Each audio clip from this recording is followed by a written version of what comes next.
All right. Well, we are officially live. Welcome, everybody. And we have quite the attendance day. Well over 100 schools have registered for today. So we'll get started here in about a minute. We'll make sure everybody hops on. As you're coming on today, just as a reminder, you will get this is being recorded. You will get the recordings. You get those within 24 hours after the session. Please use the Q&A feature here at the bottom of the Zoom screen, especially because we have a lot of folks on today. It's really good to organize the questions, not get mixed up in the chat. So make sure you use the Q&A feature. And we have a post-webinar survey as well. So let us know how you liked it, what you want to learn more about, if you need any further assistance, professional development, connect with Tim and Mark and Lindsey and myself, whether you need software or professional development or consulting, we are here to be a resource for you. With that being said, I'm excited for today's conversation and talking about tuition. Man, this is something that since I've been working with schools over 10 years, the concept of tuition always comes up, which is should we lower it? Should we raise it? Or we can't raise it any higher? And I think this is such an amazing discussion talking about how to really do it strategically and not emotionally. So, with that being said, I'd love to introduce and turn it over to Dr. Marc Seldin, Lindsey Pollock. Thanks for joining us again, as well as Tim. Thanks for hopping on. So Tim's in Australia right now, so appreciate crazy time zone difference and being with us. But Mark, Lindsey, do you want to do quick intros for everybody who may not be familiar with who you are and what you're up to? Well, good afternoon, everyone. I'm Dr. Lindsey Pollock, Provost at Sarasota University. Sarasota is 100% online learning. We offer bachelor's, master's, and a doctoral degree in Montessori education and Montessori leadership. If any of those degrees are something you're interested in, I'd love to speak with you. While my current job is in higher ed, I also have a background in both public school education as a teacher and as a Montessori school leader in Houston Independent School District. And prior to that, I was a private school owner and director. So I'm delighted to be here today and look forward to learning from Dr. Marc Seldin. Learning with. And I'm Tim Seldin from the Montessori.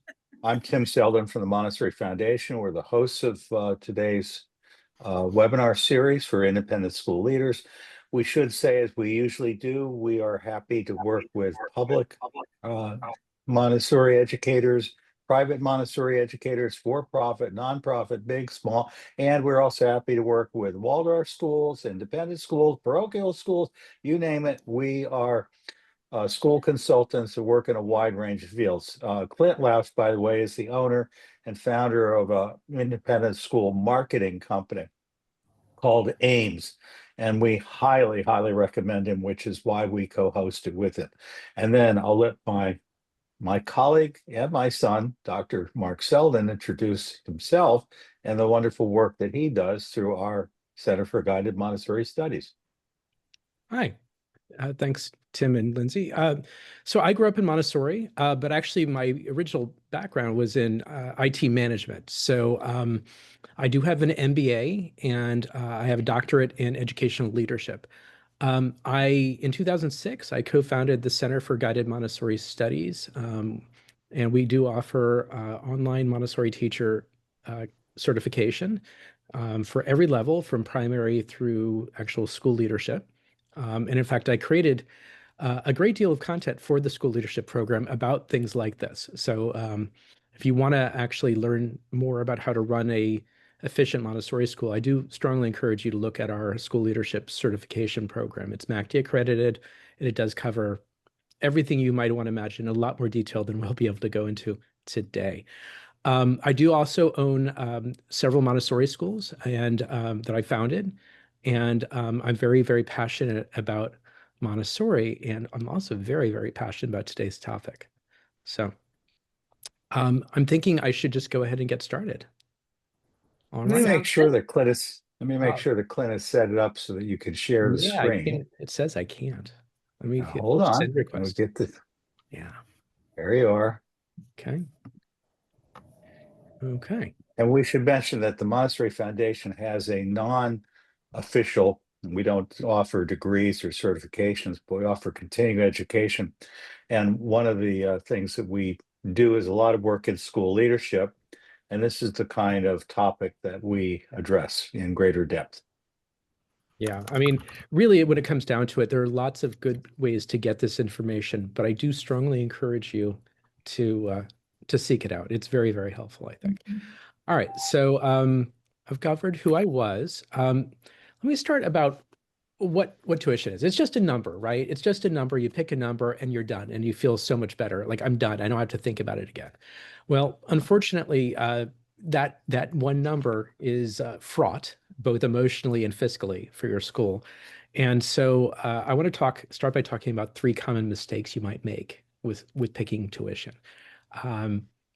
The first is just to see what are all my competitors charging? Well, I'm just going to charge what they charge or right around that. The second is, okay, well, what are my costs? Lindsey and I were talking about this earlier, right? The easiest thing you do is like, well, what is it going to cost me to run my school? I'll charge that. And we'll go into why that's a mistake later. And then, of course, the third mistake is just to say, well, how much can I charge? What can I get away with, right? And just charge that. There are lots of ways that could be, let's call it suboptimal and not a good outcome for you. So those are the mistakes. Marc, Yeah. I'm so sorry. There's another common mistake that I've seen, Yeah. and it's just been recently. I've actually seen people try to offer a lower rate than their competitors. Uh-huh. So instead of matching, there's an idea that, oh, I'll discount my tuition, Right. and that'll be the edge to get Right. to draw people in who might be lured away by this other school. I'll have just a slightly lower rate. Right. Um, Right. So, So competing based off of price mhm. is often a mistake in the Montessori world, but it not necessarily. I would say it really comes down to looking at the value your school offers, and we'll get into that in some depth. Absolutely. Right. So in other words, you shouldn't be just picking a number, is I think what Lindsey and I are both saying. You don't just pick a random number. I know it's tempting, Exactly. right? But look specifically at your school. So what I was saying is let's start with these mistakes and turn them into actually important questions. So instead of saying, I'm going to charge what my competitors are charging, ask yourself, well, who are my competitors? Because they may not be who you think they are, right? And what are they charging, right? In other words, who are you being compared to? You know, what is the price range of the people you're being compared to? I've often seen Montessori schools assume they're being compared to other Montessori schools when that may not be the case in your area. The second is, what are my costs? Now, as I said, it's not a good idea to just say, well, I'm going to charge what it costs me, right? But it is important to know your costs, right? That's going to be a minimum amount. You're not going to be able to charge less than your costs for sure, right? Unless you're going to have to reduce your costs. So you do need to know those. And then, of course, what can my parents pay, right? That comes down to the question earlier, that philosophy earlier is like, charge as much as you can. And again, I'm saying that's not going to be the right answer, but it is important to know what that ability to pay is. And we'll go into that in some detail. So we'll revisit these. So again, I'm always suggest that we ask ourselves questions, get to know yourself, right? You know, so who are your competitors and are they Montessori schools? And also, who are your customers? Who do you want them to be? You know, if your current customers aren't who you want to go after, you need to figure that out. What do they value, right? Do they want to just save money? Do they prioritize quality? Are they looking for certain kinds of things out of a school? Do they want a certain feeling from a school? You need to find out. And the best thing you can do is to start asking these important questions of your existing customers. And a really important question to ask is, where do your students go next? Or where do parents want them to go next? And that's going to tell you a lot about where you sit in the marketplace, about how people perceive your school versus maybe how you want them to perceive your school. Do you go through high school? In which case, are parents going to be looking for Ivy League colleges to go next? Or do you go up through elementary and they're looking at prestigious high schools or not? Understanding sort of where you fit into the educational chain that parents are consuming will tell you a lot about how they perceive your school and where you really should be placed. So to understand smart tuition, uh, again, I know it's just a number, guys, right? It's just a number, but it needs to reflect both where your school is and where it's going. What do you want your school to become? A new school, obviously, as Lindsay said, the always temptation is to be cheap. And when you're new, maybe you do need to lower your price a little bit. That's a hard thing to know, just to get into the marketplace. But don't be so cheap that you accidentally signal the wrong message about what you are, right? You don't want people to think, oh, this is that value school. This is the Kmart of schools. Not that I have anything against Kmart, right? But the point is, like, unless that's what you want to be, make sure that you're sending people the right message, right? So don't just charge as little as you can get away with. Make sure that the number you are presenting communicates the story about who you are and what you want to be doing. And, yeah, and one of the hardest things to think about is how do we adjust our tuition as the market changes? It's just a number, but that number really does matter. It's not the only factor by any means, but it is an important factor in how you're perceived. And as new schools enter or old schools leave, you'll want to look at that at your place in the market again. Lindsay. And Marc, this is such important information. I also want to point out that any kind of lowered rate, number one, may signal that this is some sort of lesser program. Mm-hmm.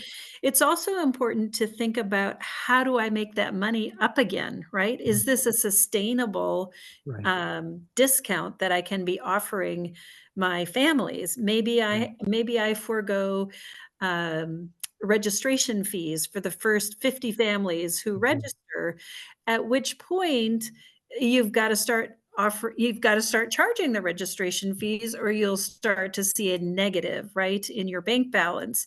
And that might be hard to navigate. What do you do with the 51st family or the 60th family who walks through the door?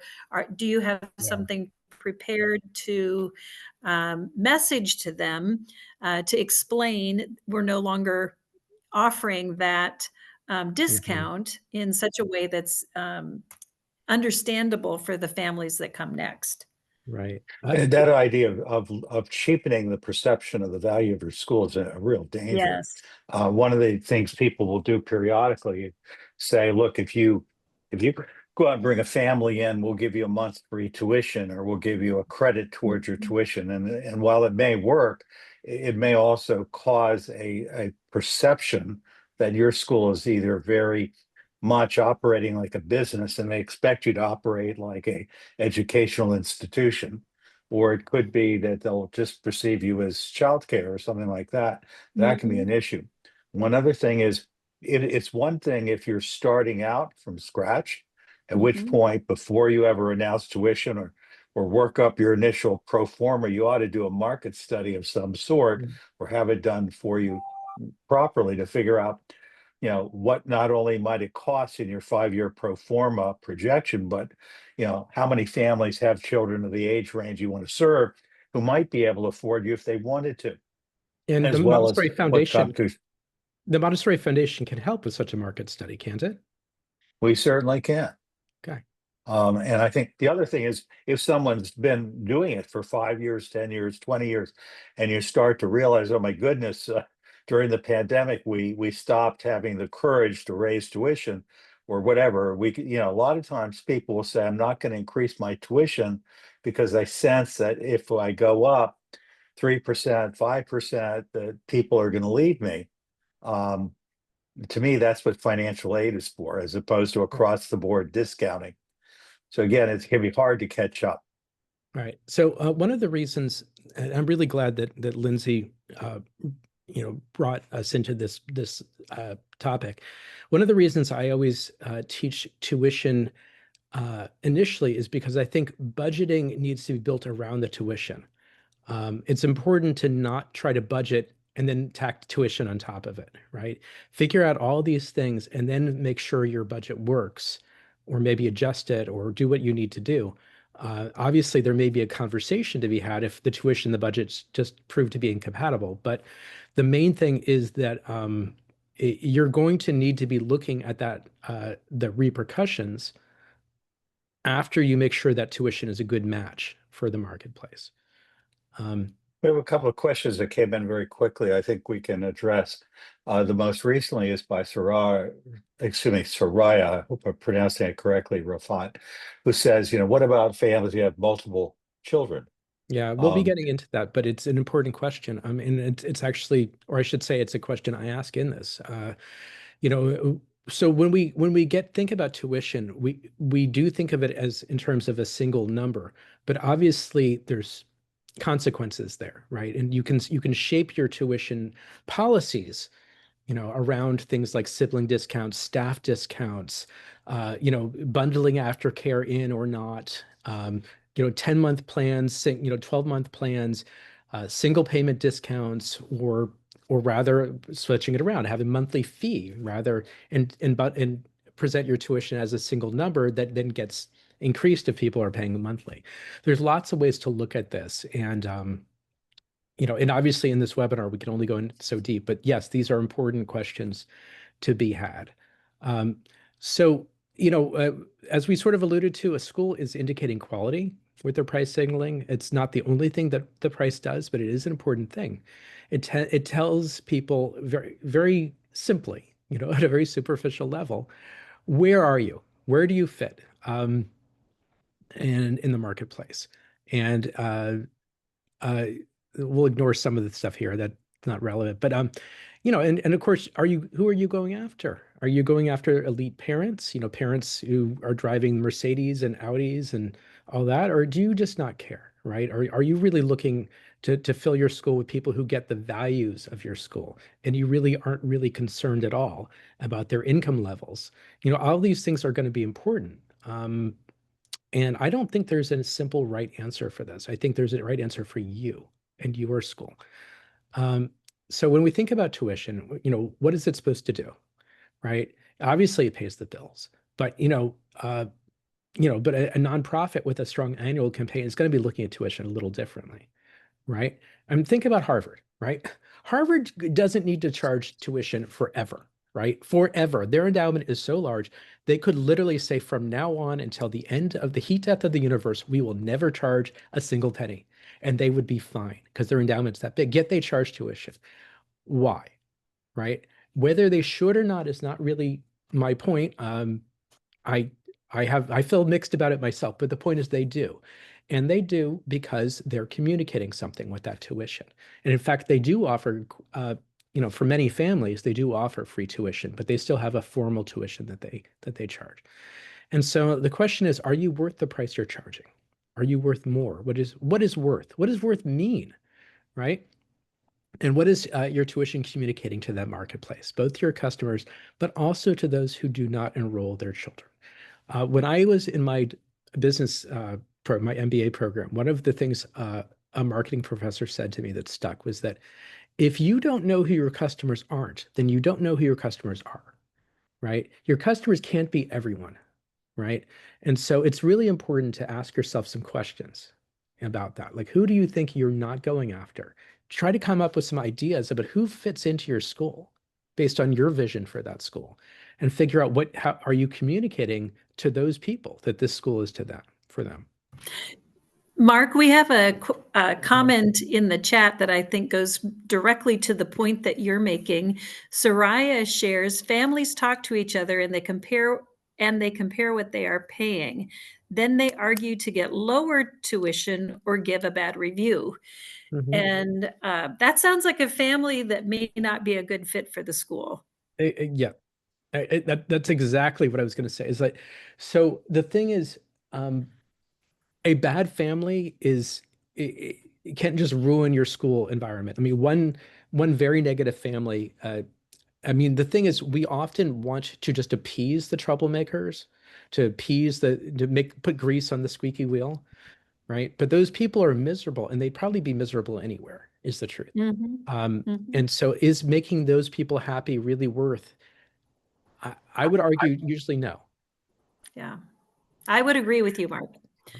Yeah, And, I want to, sorry, Tim, go ahead. no, finish your thought, Lindsay. My comment was it brings to mind a situation when I was a private school head, that I sat down with a family and said, it's clear that we are not meeting your needs, Mhm. and I really want you to be somewhere where you're happy, and Mhm. so next Friday will be your last day here. Yeah. Let them know that we would no longer be serving them. And I remember that family arguing with me and saying that they wanted to stay and that they were really very happy. But Mhm. I can tell you that was one of the best decisions I ever made, Right. because things were so much more peaceful, and other parents came to me after that family left and said how grateful they were Mm. to me that I had made that decision, because it was really stressful to other parents to Right. have to hear this constant negative chatter. Yeah, Lindsay, I've every time I've counseled a family out, that's what I call it. Every time I've counseled a family out, I have struggled with it. And Mhm. every time I've not regretted it, right? I mean, by the time Yeah, I actually get to that point, I think the evidence is overwhelming, right? So I right, always because I'm always resistant. I always want to, because I worry about the kid. It's not usually, first of all, it's not right, rarely the children that are the problem, right? It's the right, parents, right. right? And so I always feel bad about the disruption to the child. But Mhm. at the end of the day, we've got to think about our communities. That's right. Um, Yes, It's a and I very important do. point. Mhm. Go And I ahead, agree. Lindsay. I I'm just sorry. wanted to support what Mark was saying as well. I don't mean to imply that that was an easy decision in any way. We really struggle as leaders on school campuses, but to Mark's point, it's really about the greater good and our covenant that we have with our community, our responsibility to safeguard the well-being of everyone Mhm. on the campus. Absolutely. Uh, I think one other quick thing is, people, first off, what we have a comment from Meg who says, we tend to set our tuition before the contracts go out to know how many teachers we can have. And, teachers want a big raise and parents want really low tuition. I think one of the things we've got to do is figure out, are we going to, in some way, shape, or form, help parents to understand that we are not, we're a considerable investment of their financial resources, and we have their precious children in our care, and we have to be a sustainable organization. One of the issues is it costs a lot, and as Franklin said, this is an investment that is really worth it. It pays the best dividends. The other thing we need to do is understand that what parents are paying for, in part, is not only what we're doing for their children. What we're doing is creating a community of families, and people get very unhappy if they find that the people that are the parents of other children really, are negative or make them feel like they need to defend the school. I mean, this can not only lead to a group of people turning on the school or just feeling like I don't need to be here to listen to this kind of controversy. I'm just not interested in the Mhm. negativity. Right. Mhm. Yeah, no, I agree. And I think it's always hard, especially if a school's budget is tight, Mhm. to counsel a family out. But like I said, I've never ended up regretting it. I had moments where I thought I might, but I never ended up doing it. It always turned out to be the right decision. Mhm. Um, so I want to just talk about this concept I have of I call it a pyramid. It doesn't really look like a pyramid if I diagram, but basically it's a framework for thinking about what you're offering parents, right? Some of this stuff is going to be common, hopefully, to every school, right? Safety, right? That's your foundation. And of course, on top of safety, you want education, right? Um, and you're going to ask yourselves, how does someone even know that their child's getting a good education, right? I mean, at preschool, the daycares of the world send children home with worksheets and all sorts of uh, kind of garbagey crafts that really the teachers have and aides have put together, just so that parents see that their kids have done something during the day. So again, safety, education, the child's happiness, that's the one that's most visible to a parent, right? They know there's not as much of a question if they can see that their child is happy to go there. And so that's all these things are going to help them build trust and satisfaction, right? And that's a huge value, right? Knowing that you can relax when your child's at school, that's a huge value, right? And then you've got to think about the intangibles you're offering, right? The beauty of the campus and just the amount you like working with your child's teachers, or how much you feel inspired by the school head, and all of these infinite numbers of things. And lastly, their status, and whether I personally am not a big fan of status in the world, but it's a real thing and we can't ignore it, right? And if parents feel that their children are that they're losing status in some ways by sending their child to your school, that's probably going to decrease your value. And if you are conversely, if people see your school as some kind of status thing, something that in which they acquire status, that will also increase the value. So all of these items together in this framework sort of help you to evaluate your value in the marketplace. And what I would suggest is you look at this, but then look at how this works for all of your competitors. This is not a perfect framework. It's one I've developed on my own, but it seems to be helpful for me. So I would say, are we all offering the same thing? And you will find that people you think are competitors actually offer have different areas of strength in their pyramids of value, if you will. So if you look at, for example, the beauty of the campus, maybe, or another intangible might be the convenience factor, right? The reputation of the school has a value, right? All of these things are going to vary a bit, and you're going to really want to understand where you are in relationship to all of your competitors. Any questions about this? I feel like it's a lot. Anita's saying we really hear the use of the keyboard. Sorry. I think Lindsay Oh, and my I are both, apologies. I'm yeah. responding. Yep. Okay. So we can mute. Okay. If there's no questions, then I'll just go on, I guess. Right. I will again say, as I wrote to one person, if you have a really critical issue and you don't feel like we can answer it in the little bit of time we have in this live webinar, please reach out to us. You can either put it in the chat and say, will you call us? At the end of this webinar, we always ask, would you like to speak to us? Would you like to schedule a meeting? We do free consultation for people initially. And we do the best we can. You can also say, can you do another session and go into greater depth? But please feel free to let us know. Yeah, and like I said before, this is just the first of a conversation you should be having, for sure. And the foundation can definitely help if you want structure, like a structured consultation on these topics as well. So I want to talk a little bit about the relationship between price and the number of customers you're going to have, right? We're all pretty familiar with this at the grocery store, right? You're going to buy, more of something or you might, let's say there's a deal on Campbell's soup and you really like that soup. Let's say you did, then you might buy a bunch of it, right? But there's some chips you really like, but they're very expensive. Maybe you'll buy one, maybe you won't this time, right?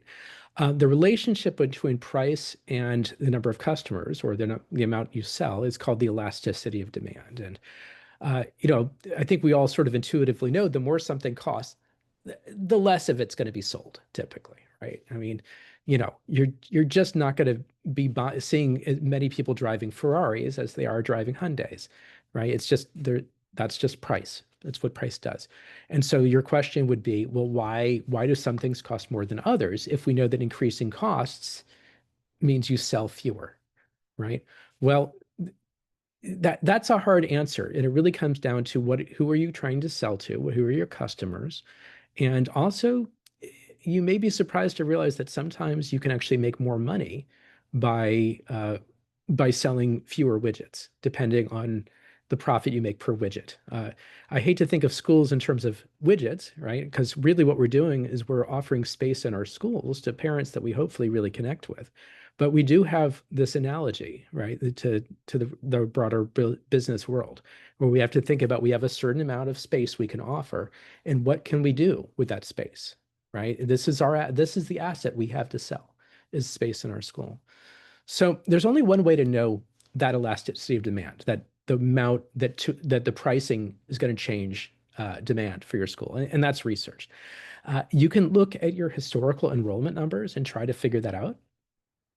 And you may just have to guess until you have more data. And of course, it gets more complex because if you're changing the image of your school or the identity of your school, that may also alter the way we call it the demand curve, the elasticity. So every school is different, right? Where is it located, right? What's the marketplace like there? And what does the facility look like? What extra resources do you offer the children? What's your reputation, right? Remember those pyramids, that I showed. And so, in all those factors are going to affect how much increasing your tuition by $1 is going to affect the demand for enrollment in your school. All right.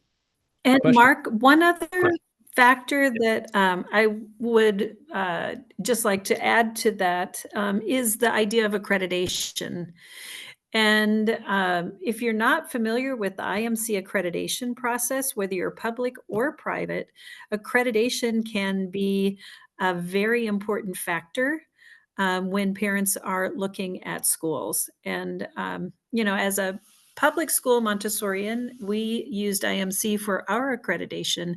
And I think it was such an important factor in really looking at our quality and messaging to parents how important certain aspects of Montessori education were. And I think that ties into tuition when we're messaging some of the unique factors for our schools as well. Yeah, I agree. I want to expand to that a little bit though, Lindsey. So I think accreditation is a complex issue because it means different things at different levels. To a preschool parent, they really don't know and probably don't care. They're not at that place where that's what they're looking for and they've done no research. However, it might help with re-enrollment because it gives you a chance to sort of emphasize your quality, right? What you're not going to likely get a new preschool child because you're in an accredited school, because that's just not where your parents are. That may increase their value when it comes to re-enrollment time, though. I will say at the secondary level, especially, if for those few of you who have secondary programs, it's definitely important. I mean, one of my schools is a secondary program, and parents are acutely aware that we are in the process of getting accreditation for it, and I can't emphasize that enough. And elementary is right in between, right? There are some parents who are going to be looking at it and some who aren't.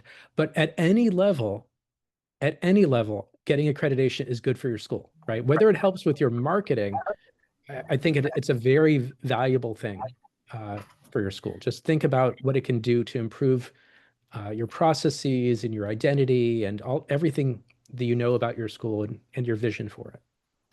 And Mark, I agree with you. And I would also add that this, we'll have to have another session about marketing.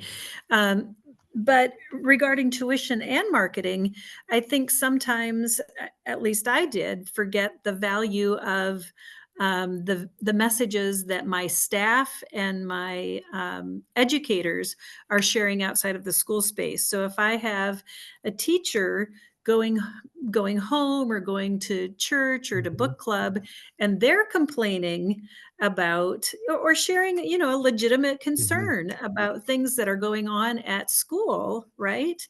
That's marketing, because all the people in that room have heard how unhappy this person is at work.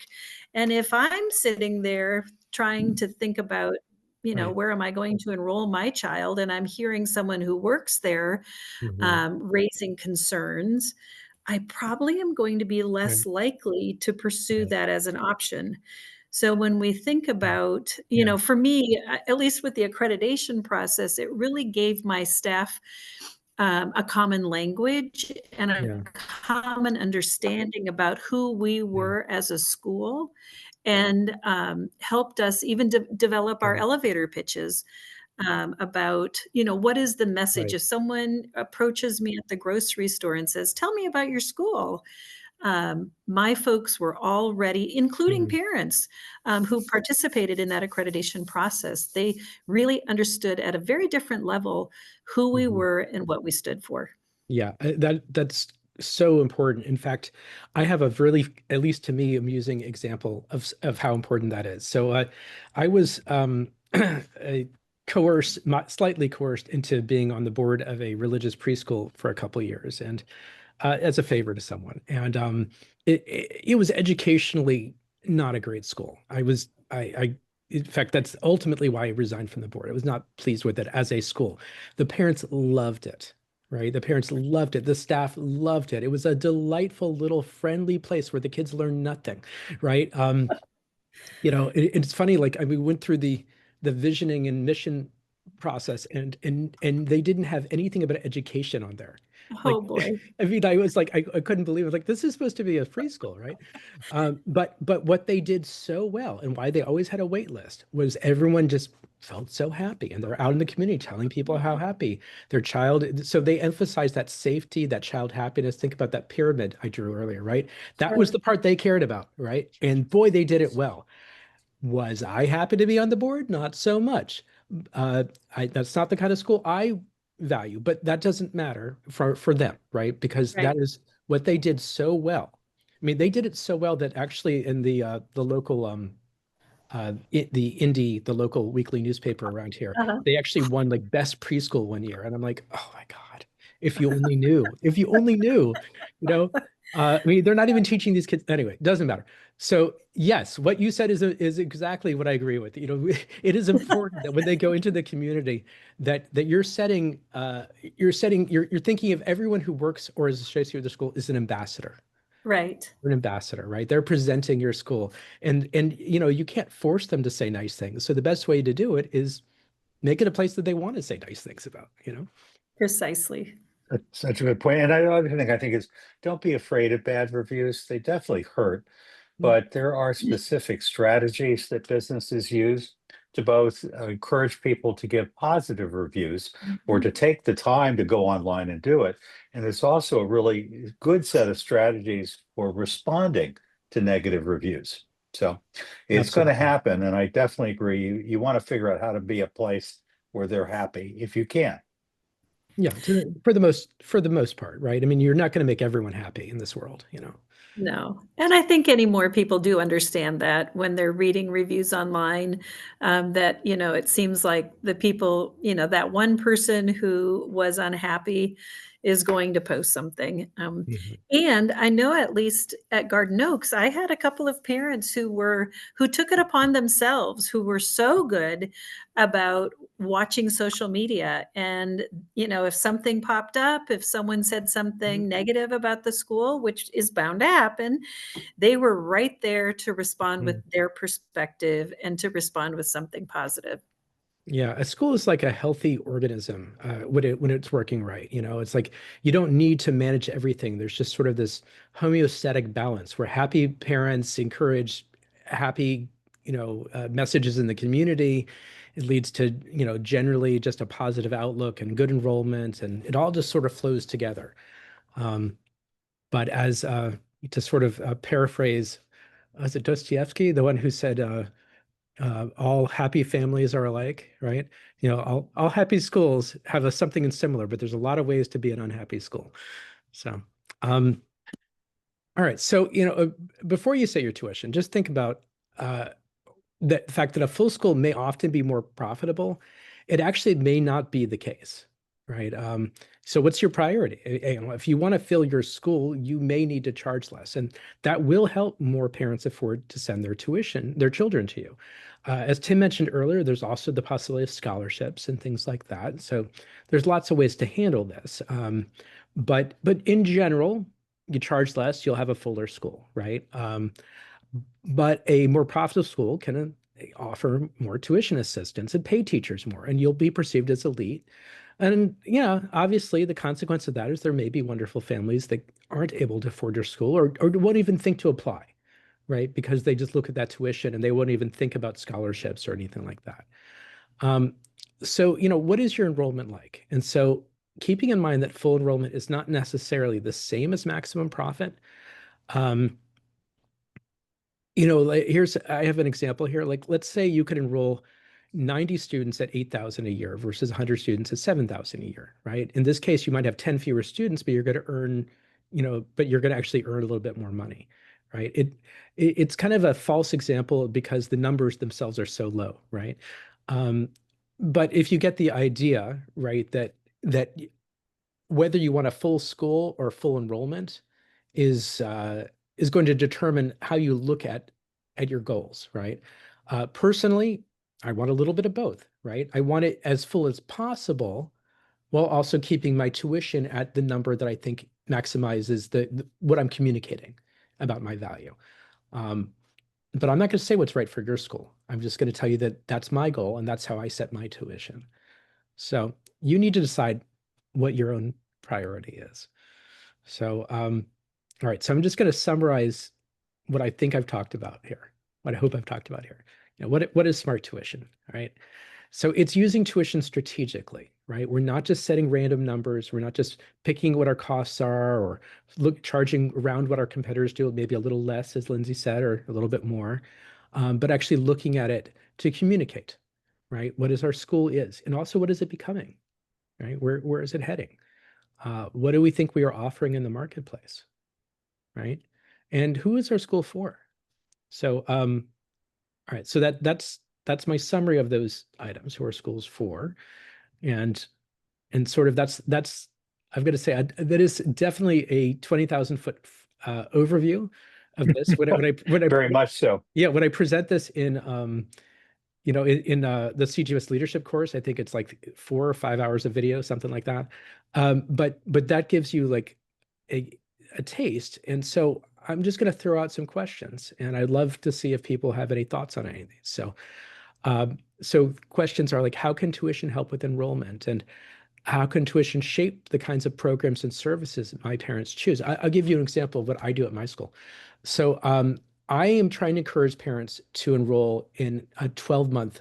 This is, by the way, on Tim Seldin's recommendation, my dad's recommendation. I'm trying to encourage everyone as much as possible to enroll in a full 12-month year program, right, to become a year-round school. And I do that by setting the best rate, the least you would pay in a year is if you make a single payment for the 12-month program. You can also do a 10-month program, and there are also monthly payment programs, but all of those different rates are slightly less advantageous because I'm trying to shape people into doing this one particular enrollment. I think it's best for the school. I think it's best for the community to have that kind of consistency, right?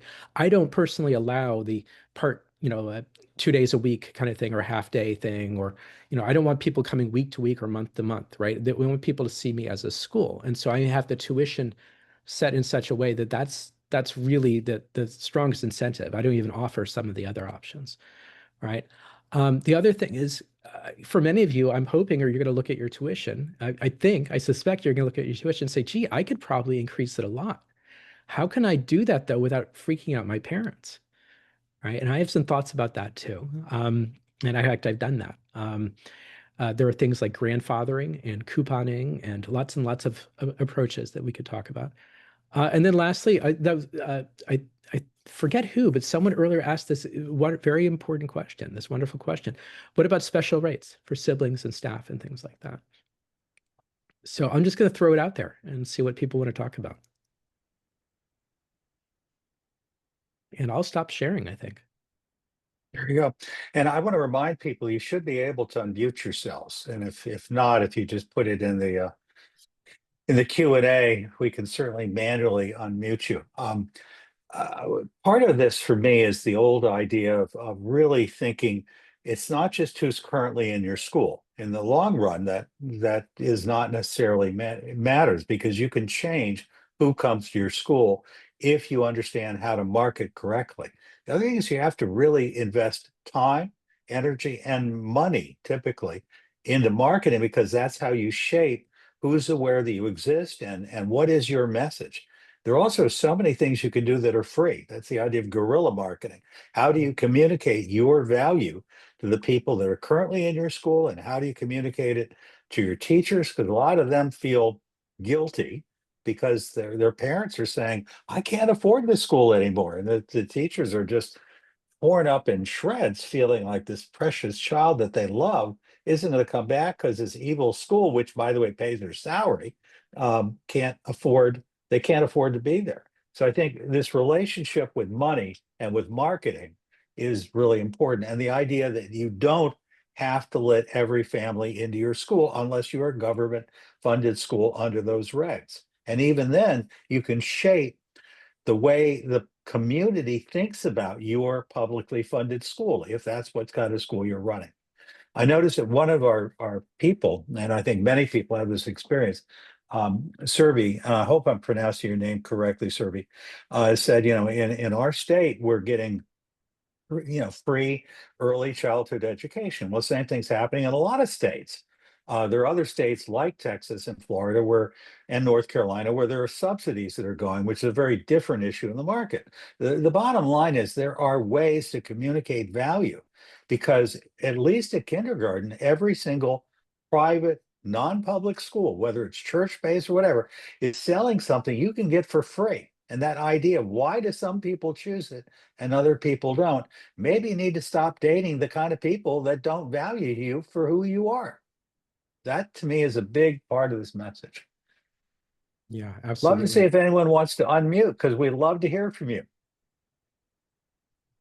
I do see a conversation going on in the chat about sibling and staff discounts.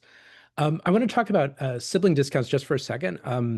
One of the best things about sibling discounts is that it encourages more enrollment and more buy-in to your school, right? I mean, so not only are you getting an extra child, right, for possibly less than you would have spent marketing to get that extra child, but also you're getting more buy-in from that family.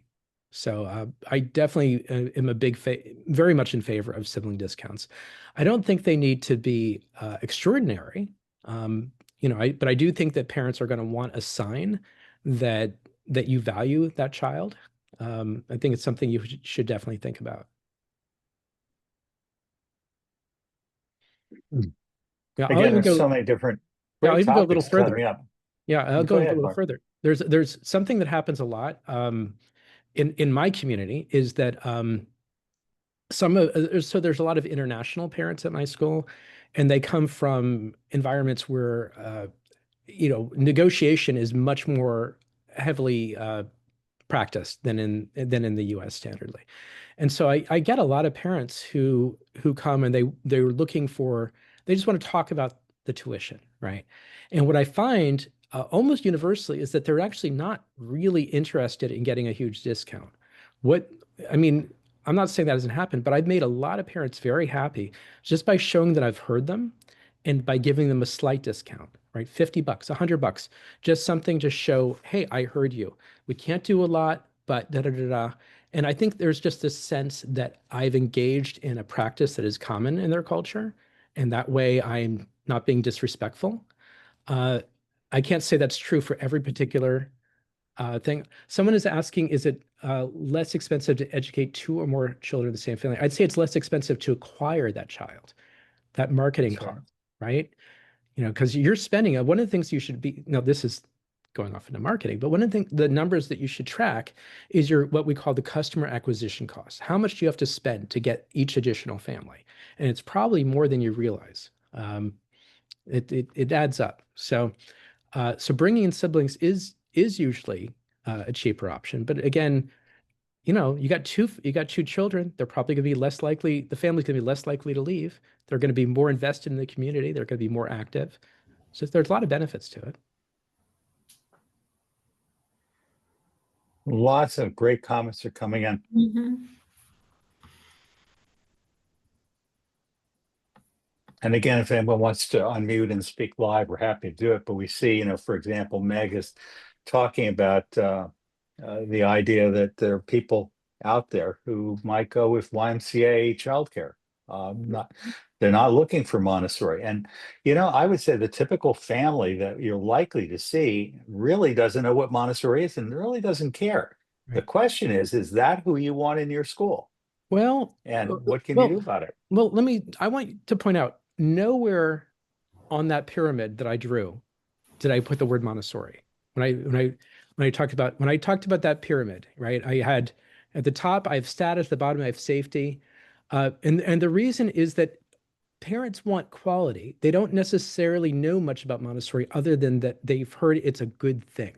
Now, Mhm. I'm not saying you shouldn't, if you can get an educated parent, fantastic. I'm not saying that's a bad thing. That's great.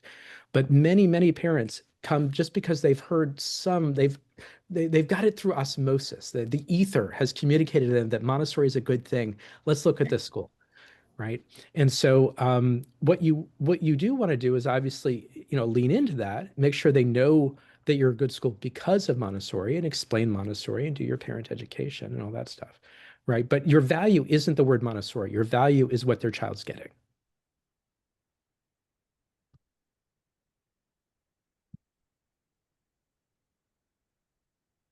I'm beginning to get texts on my phone from people that are saying, here's my story and so forth. And that's great. And what I'll do is either I'll reach out to you right after the webinar ends and either set up an appointment or start talking to you privately right after this. Mhm. I guess it's almost 5 a.m. here in Australia. Oh my goodness. Yeah, time to And get I'm up. up. It's okay. I'm up. Yeah. One of Get the up. things that I've been noticing in the chat are questions regarding competition with public schools and vouchers. Mm. And I would say that while parents may initially be um, interested and tempted to pursue these options, all too often I see parents return to private settings because the public school options are very restrictive. I'm working with a private school in Houston right now, and they are concerned about the competition with the nearby public school. And when we did a side-by-side comparison, the public school, while the tuition on the surface looks like, a better bargain, they're actually open 50 days less than the private school. And Mm. so, one thing that this particular preschool is doing is developing a side-by-side comparison because they know the competition exists, and so they're going to address just an FAQ so that parents can very easily see where the value proposition is for this private school, including things like a lower ratio. For example, in the private school, the ratio is 22 children to 1 teacher in a preschool program, in a early childhood classroom, whereas the private school is a ratio of 1 adult to 10 children. And if that appeals to a parent or that's their value, they can very clearly see why or where the differences are and make that informed decision. Yeah, absolutely. Julie asks a really important question about, do we charge the same amount for every level? And I'm going to say absolutely not. But let me give you a reason why not. So obviously your own costs are different for each level, and I think that's an important consideration. But beyond that, think about that pyramid. Think about the value you're offering, right? It's different at every level, right? It's, yes, your costs are going to be different. I mean, your ratios are lower at the younger level, and maybe you need more materials for this level or that. I'm not going to suggest, I mean, goodness gracious, the secondary programs, you need so many instructional staff if you're going to offer a full curriculum. But really what you should be doing is looking at each program in isolation, or at least quasi in isolation. Obviously, they all need to fit together, right, into the cohesive whole that is your school. But, if you're competing against one particular kind of school at this level and then another kind of school at that level, you're going to really want to look at those rates. So I see that Keely has raised her hand. Keely, are you able to unmute yourself? If not, let me know and I can. Oh, here we go. I'm going to do allow to talk. Here we go. Keely, you are now live. Okay, hi, can you hear me? Yeah. Great. Okay, my question is about fees. So I'm a new head of school, and our tuition is broken down into like a tuition part and then a fee part, kind of because of the voucher program and what has been like set up in the past. So I don't know, any advice on that? Because from a budgetary standpoint, what I've been told is they kind of lump it all together in the end anyways. So I don't know if it's just like so that parents are kind of thinking that this money is going to certain things, and how do we communicate that with parents? Or I don't know, any advice Mhm. on that piece? that's an advanced topic. Let me tell you what I think. So I also have struggled with this in the past, and I'll tell you where I ended up with. So at both the Center for Guided Montessori Studies and at each of my Montessori schools, I have always had fees in addition to tuition, and we will continue to have some things separate from fees. Now, that does it help with communicating value? I don't think so. I doubt it. I do agree that I think customers, parents, or in my case, teachers or schools that are looking at the teacher training program I think they're looking at the bottom line. I don't think they're so naive that they don't look at the bottom line, that they just look at that first number and don't add in the fees. Um, but it does help if all of your competitors are also breaking it down tuition and fees. So I'd say it's important to make sure that people are comparing apples to apples so that they know where you are in that marketplace. But the other thing is that, yeah, I do think that if a fee is if it's something that is universally charged, then sure, it might make sense to roll it in. Have gotten rid of certain fees and rolled them into tuition.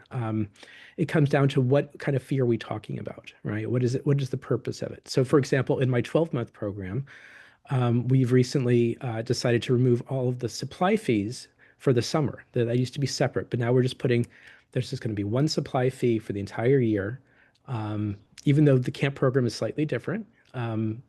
But we're gonna simplify. It is a little overwhelming to have too many fees, especially when you're a school like mine that has different, we have early bird and aftercare and all this other stuff.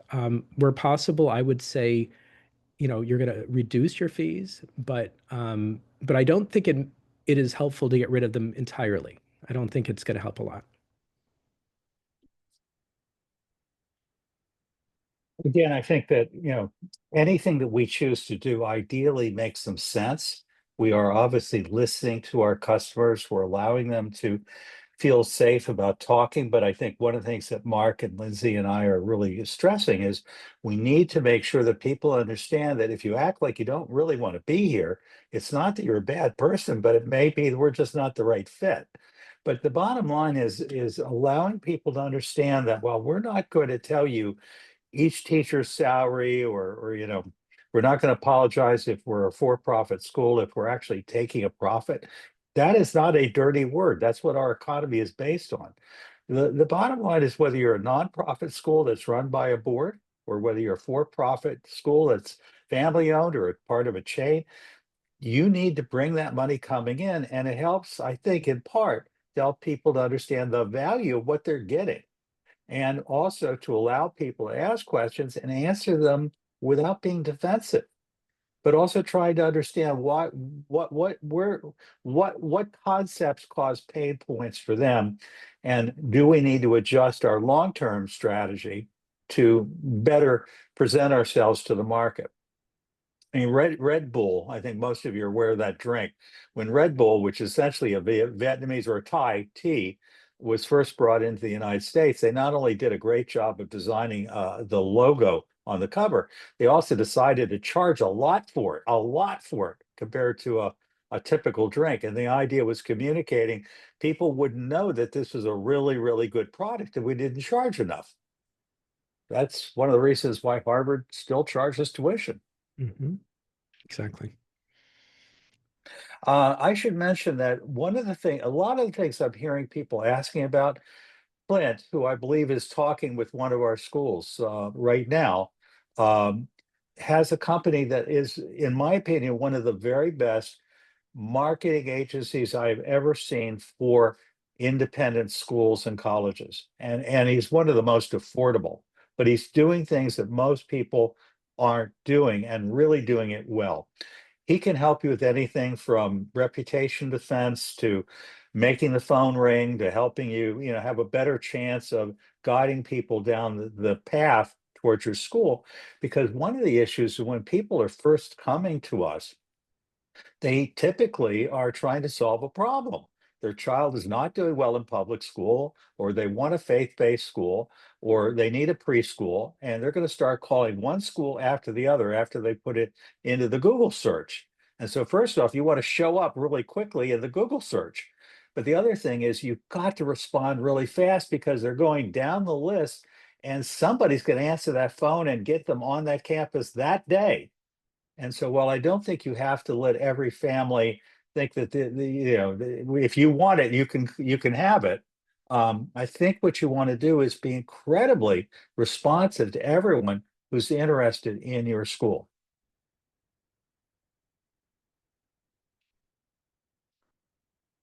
I know we're coming up on time, and I think that this is obviously just the beginning of what we have to say. Again, if you want to learn more about marketing, on Tuesdays, the Montessori Foundation has a webinar, same time. It's a different link, so you have to sign up for it separately. But if you're on our mailing list and you got this message, you should be hearing from us every single week. You can also go to montessori.org. There's always a list of upcoming events that'll talk about things that are happening. So again, Clint Lausch of the company called Ames, I think it's called Get Ames or Try Ames, or the Montessori Growth Suite, or just contact me and I'll put you in touch with my friend Clint. But he's really somebody you should know. On Tuesdays, again, we do have a webinar that's only about marketing and recruitment and admissions and tuition strategy, everything having to do with the initial dating process. And then, like all marriages, when you get married, when they come into your school, that's when you have to really work to make sure the relationship lasts. And that's also what we cover on Thursdays. This week, on Thursdays, we're typically doing anything that we think would be of interest to independent school leaders. And Mark, I believe you and Dr. Sam Chaltain are coming back next week, and you're talking about something totally different. Yeah, that's right. We're going to actually, but it's going to be more of a discussion than a presentation. So we're going to lead a roundtable on AI in education. I know that there have already been ones on sort of AI in school leadership, but this is going to be a broader conversation on, how teachers use it, how students use it, how they should or shouldn't be doing it. Basically, where is it going? We'd like to hear from everyone. What are your concerns? Whatever you like, what is working? And our ultimate goal is to figure out what kinds of services or education that educators need on AI. So we're hoping to learn from you all as well as sort of discuss what we're seeing. That's great. Lindsey, thank you so much for coming again. It's great to have you. You started coming every week, and I just love it. Mark, I know how incredibly busy you are, son. I'm so glad you were able to join us, and hope you'll join us again often. I know you and Sam, again, to get you two to come on is really, really hard to find time. We value it, and we look forward to beginning the conversation with you all about that. So once again, thanks everyone for joining us. We are here to help. You can reach the Montessori Foundation online at www.montessori.org. You can learn more about the Center for Guided Montessori Studies and all the great work that Dr. Marc Seldin and our faculty do there. If you're interested in Montessori teacher or leadership education at cgms.edu. And you can learn about Sarasota University, the first officially accredited Montessori university in the world, from Dr. Lindsey Pollock or any of the wonderful faculty and staff at Sarasota University. And Sarasota University is sarasotauniversity.edu. We will see you hopefully next week, everyone. And we do post these videos every week on the Montessori Foundation YouTube channel. We'll look forward to hopefully hearing and seeing you there, and comment there. And we try to monitor and answer every question up there as well. Again, anyone who needs a hand, I put my phone number into the chat. Please feel free to reach out, and let's talk. Talk to you soon. See you next week. Thanks, everyone. Bye, everyone. Bye.